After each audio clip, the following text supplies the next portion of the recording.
Hello guys, welcome again to our YouTube channel Jupiter Classes.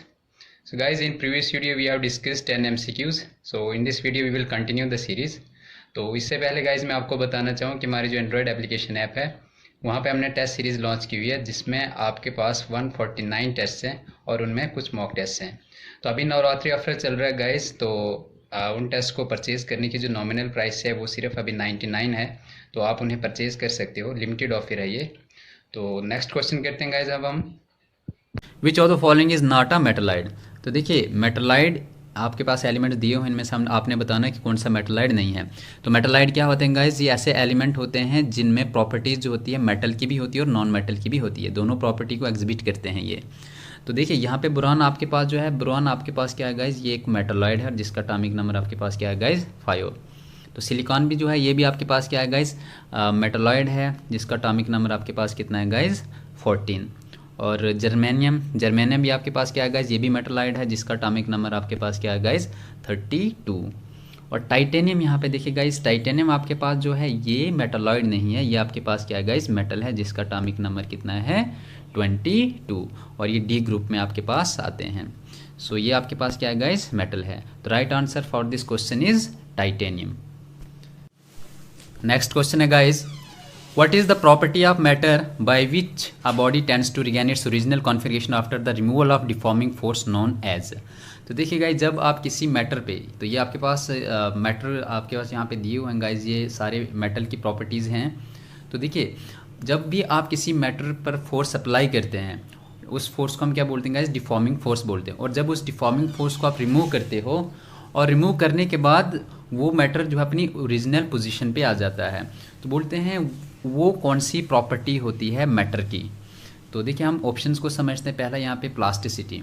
तो देखिए guys, plasticity ये एक ऐसी प्रॉपर्टी होती है किसी भी बॉडी की जो जिसमें इलास्टिसिटी जो होती है वो लॉस हो जाती है और एक परमानेंट शेप जो है वो अक्वायर करता है। जैसे हम इसको ईजिली मोल्ड कर सकते हैं, उसको शेप कर सकते हैं। आप जैसा चाहो, अगर उस पर आप डिफॉर्मिंग फोर्स अप्लाई करोगे वो अपनी शेप को वैसे ही रिटेन करेगा। तो ये आपके पास क्या होता है गाइज? प्लास्टिसिटी। दूसरा गाइज यहाँ पे इलास्टिसिटी। तो देखिए गाइज, इलास्टिसिटी क्या होता है? ये भी एक प्रॉपर्टी होती है बॉडी की। जब आप इस पर डिफॉर्मिंग फोर्स अप्लाई करते हो और जब डिफॉर्मिंग फोर्स को आप रिमूव करते हो तो जो वो मैटर होता है, जो बॉडी होती है, वो दोबारा से अपनी ओरिजिनल पोजीशन को रिटेन करती है, जो उसकी ओरिजिनल कॉन्फ़िगरेशन होती है उसको रिटेन करती है। तो वही जो है यहाँ पे राइट आंसर रहेगा इस पर्टिकुलर क्वेश्चन के लिए। तो इलास्टिसिटी यहाँ पे आपको बोला है कि after the removal of deforming force, तो ये क्या करता है? Regain its original configuration. तो आपके पास क्या होता है गाइज? इलास्टिसिटी। अब यहाँ पे दो ऑप्शन और हैं गाइज, डक्टिलिटी और मेलेबिलिटी। तो ये आपके पास क्या है गाइज? मेटल की प्रॉपर्टी है ये। तो मेटल की प्रॉपर्टी कहती है कि डक्टिलिटी क्या होता है? जिसको हम वायर्स की फॉर्म में जो है वो चेंज कर सकते हैं। यानी कि कोई भी आप मेटल है जिसको आप in the form of wire बना सकते हो, तो वो आपके पास कौन सी प्रॉपर्टी आ जाती है? मेटल की डक्टिलिटी। और मेलेबिलिटी आपके पास क्या आ जाती है गाइज? ऐसी मेटल की प्रॉपर्टी जिसको हम शीट में ट्रांसफॉर्म कर सकते हैं, तो वो आपके पास मेटल की प्रॉपर्टी आ जाती है जिसको हम मेलेबिलिटी बोलते हैं। सो नेक्स्ट क्वेश्चन है गाइज आपके सामने, which of these ores is not an oxide. तो देखिए यहाँ पे आपके पास कुछ और दी हुई हैं, और आपके पास क्या होती है गाइज? ये एक इम्प्योर फॉर्म होती है मिनरल्स की। तो हमने बताना है कि इनमें से कौन सा जो है वो ऑक्साइड नहीं है। तो देखिए इस पहले ऑप्शन यहाँ से हम देखते हैं मैग्नेटाइट। तो मैग्नेटाइट जो है वो किसके ऑक्साइड है गाइज? आपके पास आयरन की ऑक्साइड है। और देखिए यहाँ पे क्यूप्राइट जो है, तो क्यूप्राइट आपके पास जो है ये आपके पास कॉपर का ऑक्साइड है। तो cuprite is an oxide of copper. तो ह्यूमेटाइट जो है it is also an oxide of iron. तो आयरन को हम सिंबल किससे लिखते हैं गाइज? Fe, और इसका एटॉमिक नंबर क्या है गाइज? 26। और देखिए यहाँ पे गाइज सेफ्लेराइट। तो सेफ्लेराइट को हम क्या बोलते हैं गाइज? सल्फाइड भी बोलते हैं। इसका फॉर्मूला गाइज आपके पास Zn। तो देखिए ये आपके पास जो है ऑक्साइड नहीं है। तो बाकी आपके पास जितने भी हैं वो सारी ऑक्साइड हैं, आयरन की या फिर कॉपर की। तो इसका राइट आंसर क्या जाएगा guys? Option A. Next question करते हैं guys, choose the correct statement. अब देखिए यहाँ पे हमने करेक्ट स्टेटमेंट को चूज करना है। बोलता है जॉन डाल्टन डिस्कवर्ड इलेक्ट्रॉन्स। तो क्या डाल्टन ने इलेक्ट्रॉन्स को डिस्कवर किया है? बोलता है जेम्स चैडविक डिस्कवर्ड प्रोटॉन्स।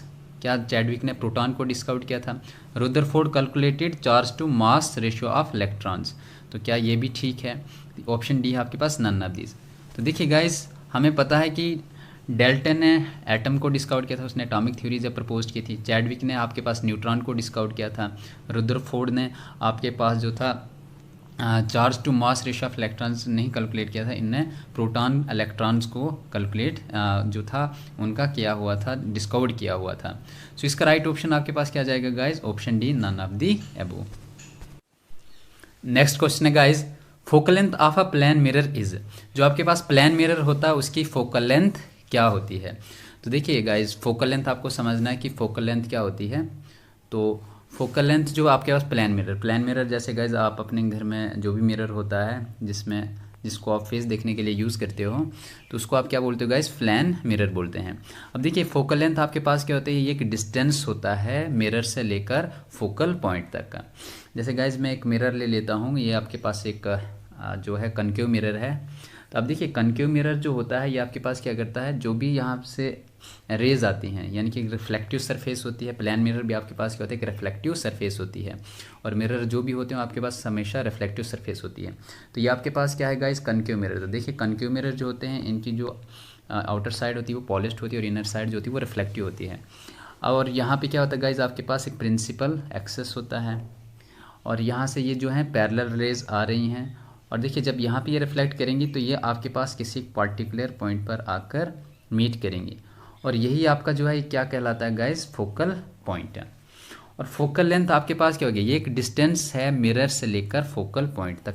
जैसे यहाँ से लेकर मिरर से लेकर यहाँ तक जो डिस्टेंस है ये आपका क्या होता है गाइस?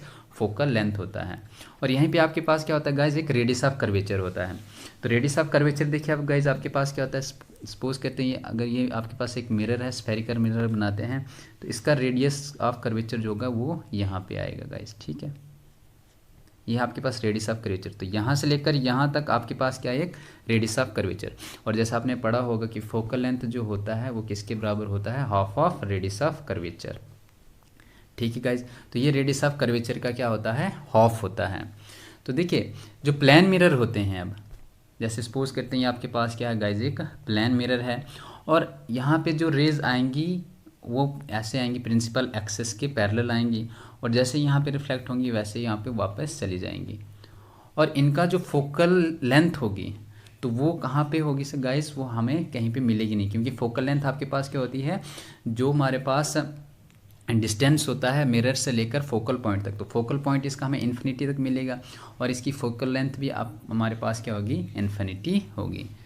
तो फोकल लेंथ किसी भी प्लेन मिरर की जो होती है वो इन्फिनिटी होती है। नेक्स्ट क्वेश्चन करते हैं guys, nuclear sizes are expressed in the unit named. तो जो हमारे पास न्यूक्लियर साइज होते हैं उनको हम किस यूनिट में एक्सप्रेस करते हैं? ऑप्शन है गाइज पहला आपका फर्मी, एंगस्ट्रॉम, न्यूटन और टेस्ला। तो देखिए गाइज यहाँ पे जो न्यूक्लियर साइजेस होते हैं उनको हम किस में एक्सप्रेस करते हैं guys? Option A, right, Fermi. तो फर्मी जो था ये एक साइंटिस्ट भी थे जिन्होंने न्यूक्लियर साइज का यूनिट दिया हुआ था। और देखिए ये इसकी जो यूनिट होता है ये किसके बराबर होता है?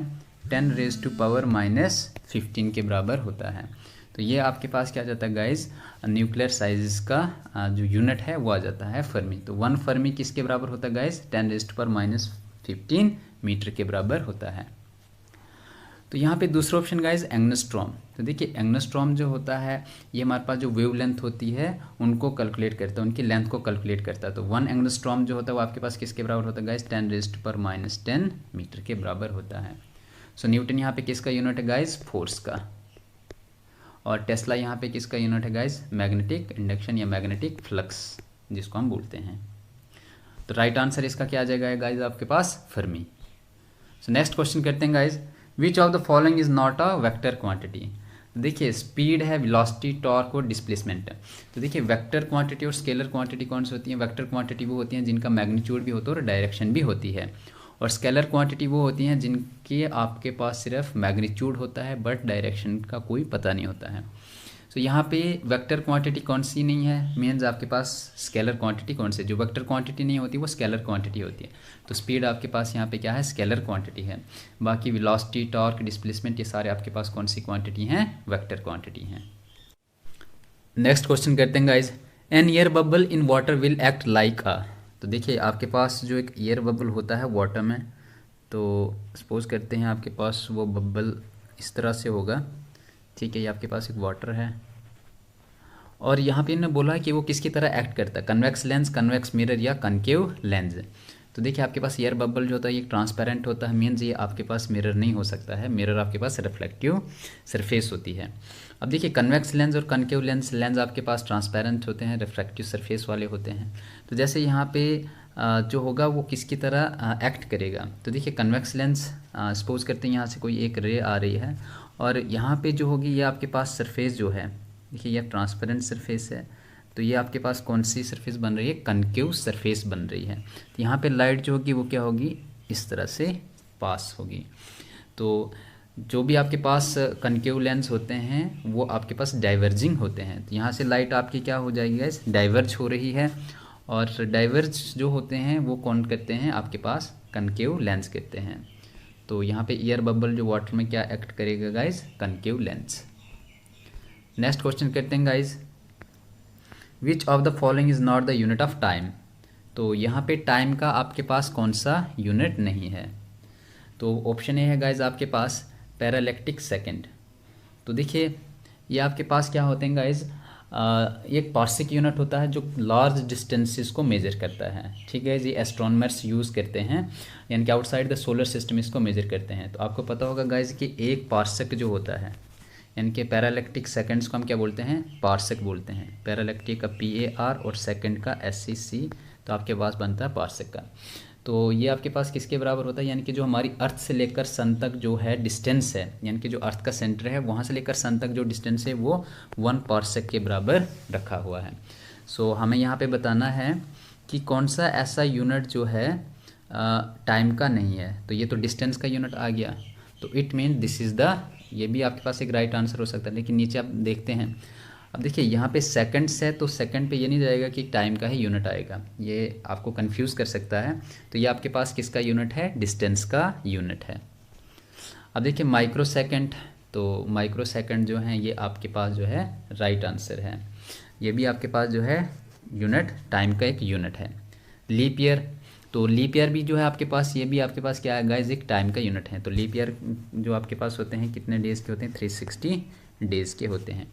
और सोलर डे, तो सोलर डे आपके पास कितने डेज़ के होते हैं गाइज, 365 डेज़ के होते हैं, जिसमें 5 आवर्स आपके पास होते हैं और कुछ 36 मिनट्स भी होते हैं, ठीक है गाइज, 48 मिनट्स, 5 आवर्स 48 मिनट। तो ये आपके पास सोलर डे होते हैं। तो लीप ईयर 4 साल के बाद आ जाता है गाइज। तो वो 4 साल के बाद कैसे आता है, जैसे यहाँ पे देखिएगा 365 डेज़ हैं, तो यहाँ पे आपके पास 5 आवर्स जो हैं वो एक्स्ट्रा आ रहे हैं और 48 मिनट्स जो हैं ये भी एक्स्ट्रा आ रहे हैं। तो अगर 4 साल, एक साल में 5 और एक्स्ट्रा आ रहे हैं और 48 मिनट्स, जब 5 और 0.4 को आप मल्टीप्लाई करेंगे किससे, 4 साल से, 4 साल के बाद, तो वो लगभग आपके पास 23 या 24 आवर्स के आसपास बनता है, जो 4 साल के बाद आपके पास एक लीप ईयर में इंक्लूड होता है, ठीक है। तो ये एक्स्ट्रा जो 5 आवर्स होते हैं इनकी वजह से आपके पास 4 साल के बाद एक दिन बन जाता है। तो ये तीनों आपके पास जो हैं ये टाइम के यूनिट हैं और ये जो है आपके पास डिस्टेंस का यूनिट है, ठीक है, पार्सक का। तो यही आपके पास राइट आंसर आ जाएगा, क्योंकि आपने बताना है कि टाइम का यूनिट कौन सा नहीं है। नेक्स्ट क्वेश्चन करते हैं guys, and the last question of the day, the speed of light will be minimum while passing through. तो देखिए आपके पास जो लाइट होती है उसकी स्पीड कम कब होगी, यानी कि अगर हमारे पास कोई भी मीडियम है, अगर इन 4 मीडियम में से अगर हमारे पास लाइट पास करेगी तो सबसे ज़्यादा स्पीड कम किस में होगी। तो देखिए वाटर है, वैक्यूम है, एयर है और ग्लास है। तो हमें पता है वैक्यूम और एयर, वैक्यूम आपके पास वो होते हैं जो जिसमें कोई ओपेक नहीं होता, ऑब्स्टेकल्स नहीं होते हैं, तो यहाँ पे भी ज़्यादा हो सकती है, एयर में भी ज़्यादा हो सकती है। बचते हैं यहाँ पे आपके पास 2 ऑप्शन, वाटर एंड ग्लास। तो देखिए वाटर और ग्लास में हमने देखना है कि ज़्यादा डेंसिटी किसकी है, ज़्यादा डेंस कौन है। तो ग्लास जो है वो वाटर के कंपेयर में ज़्यादा डेंस है। तो अगर हम ग्लास की डेंसिटी देखें तो वो लगभग 2 ग्राम पर सेंटीमीटर क्यूब होता है, और वाटर के अगर हम देखें तो ये लगभग 1 ग्राम पर सेंटीमीटर क्यूब होता है। तो ग्लास की डेंसिटी ज़्यादा है, इट मीन्स जो स्पीड ऑफ लाइट होगी वो कम किस में होगी, ग्लास में होगी। So this is the right answer for this particular question. तो गाइज आज की वीडियो हम यहीं तक रखते हैं। In our next video we will bring more MCQs। Thank you guys, God bless you all.